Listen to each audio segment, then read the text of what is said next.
Crime time में बात मध्य प्रदेश के रायसेन से सामने आई एक ऐसी खबर की करेंगे जिसने हर किसी को हैरान कर दिया।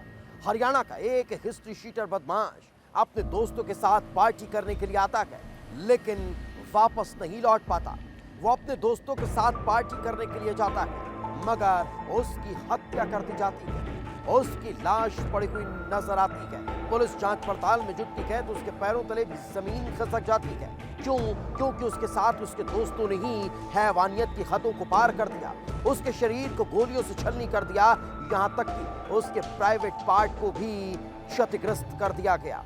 आखिर क्यों? दोस्तों ने ही अपने दोस्त की हत्या कर दी। इस रिपोर्ट पे देख लीजिए।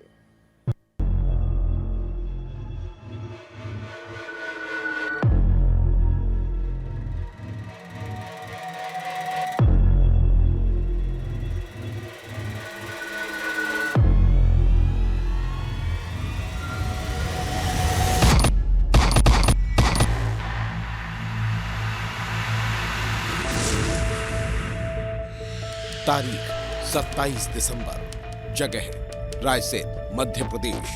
वारदात मर्डर। रायसेन जिले के मंडीदीप का सतलापुर थाने में भीड़ लगी थी। तभी कुछ युवक आते हैं और बताते हैं कि उनका दोस्त गायब हो गया। युवकों ने बताया कि शुक्रवार की शाम को नर्मदापुरम का रहने वाला विवेक उर्फ अविनाश शर्मा पार्टी करने के लिए आया था। पार्टी कर सभी घर लौट आए, लेकिन विवेक अब तक घर नहीं पहुंचा।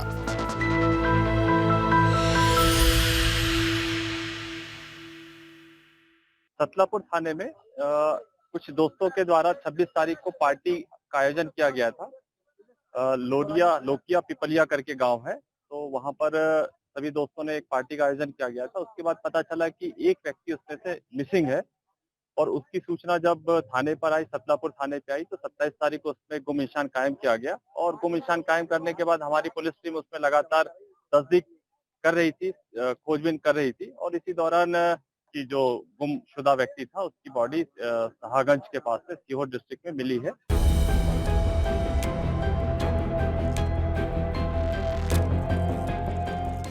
पुलिस मामला दर्ज कर विवेक उर्फ अविनाश की तलाश में जुट चुकी थी। विवेक हरियाणा के पानीपत का रहने वाला था, जो नर्मदापुरम में रहकर कपड़े की दुकान चलाता था।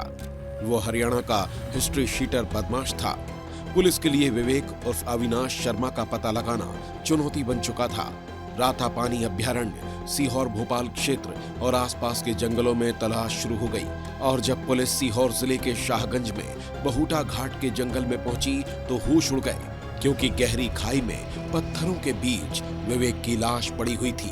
विवेक की लाश अर्धनग्न हालत में थी। हालत ऐसी थी कि देखने वालों की रूह कांप रही थी। उसकी आंखें बाहर आ चुकी थीं। कनपटी को गोली मारकर खोल दिया गया था। उसकी पीठ पर गोलियों के निशान थे। लेकिन हैवानियत अभी खत्म नहीं हुई थी। उसकी पैंट उतरी हुई थी, क्योंकि हत्यारों ने उसके प्राइवेट पार्ट में भी गोली दागी थी।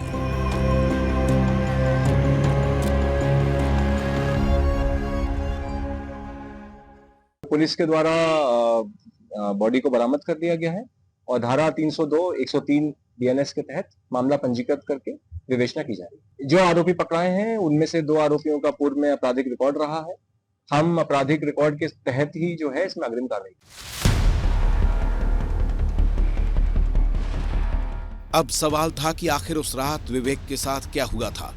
क्या वो घर जाते वक्त किसी साजिश का शिकार हुआ, या फिर उसकी मौत का कनेक्शन उन दोस्तों से ही है जिनके साथ वो पार्टी करने आया था।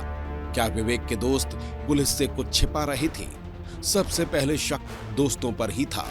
पुलिस तलाशी करने के साथ साथ दोस्तों को हिरासत में लेकर पूछताछ करने में जुटी थी। विवेक के दोस्तों से पूछताछ के दौरान पुलिस को भनक लग चुकी थी कि गुमशुदगी की रिपोर्ट दर्ज करना भी दोस्तों की चाल थी, ताकि पुलिस को गुमराह किया जा सके। लेकिन जब पुलिस ने सख्ती से पूछताछ की तो पता चला कि हत्यारे कोई और नहीं बल्कि उसके ही दोस्त हैं, जिन्होंने प्लानिंग कर विवेक को मौत के घाट उतार दिया था। और इस साजिश का मास्टरमाइंड था बंटी फौजी उर्फ अमित जाट, जो फिलहाल मंडीदीप में रहता है।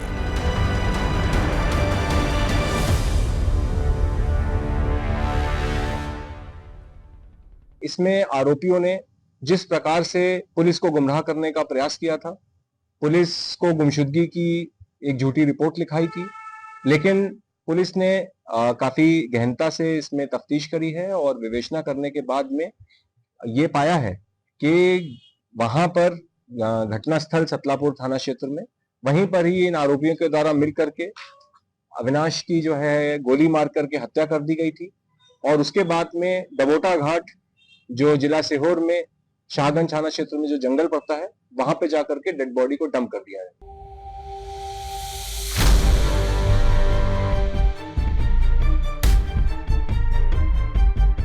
पता चल चुका था विवेक कहां है, लाश मिल चुकी थी, हत्यारे गिरफ्त में आ चुके थे, लेकिन एक सवाल बार बार परेशान कर रहा था कि आखिर दोस्तों ने ही विवेक को क्यों मार डाला। आखिर उससे ऐसी क्या नफरत थी कि इतनी बेरहमी से उसकी हत्या की गई। क्या हत्या सीहोर जिले में ही की गई थी या फिर हत्या के बाद लाश को वहां फेंका गया था। और जो कहानी सामने आई वो बेहद खौफनाक थी, जिसकी शुरुआत 20 दिन पहले होती है।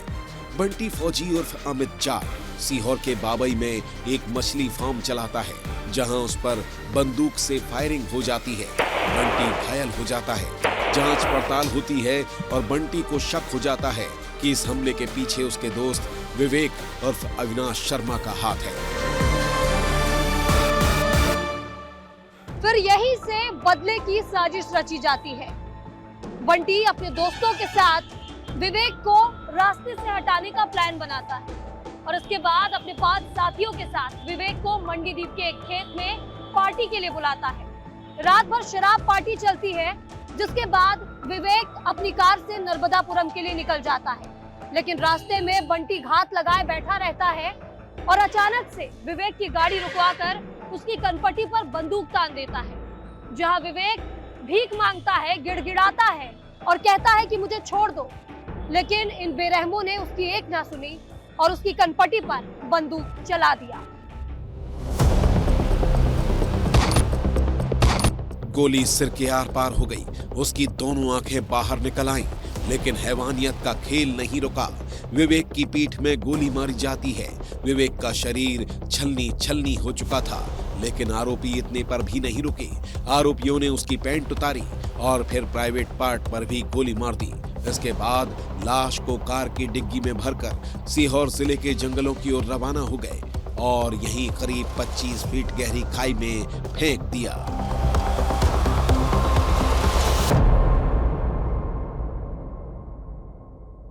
पुलिस ने त्वरित तफ्तीश और कार्रवाई करते हुए उसके हत्याकांड के मामले में आज खुलासा किया है। इसमें 6 आरोपियों को गिरफ्तार किया गया है और उनसे घटना में प्रयुक्त जो वेपन था उसको भी बरामद कर लिया गया है और वाहन भी बरामद किया।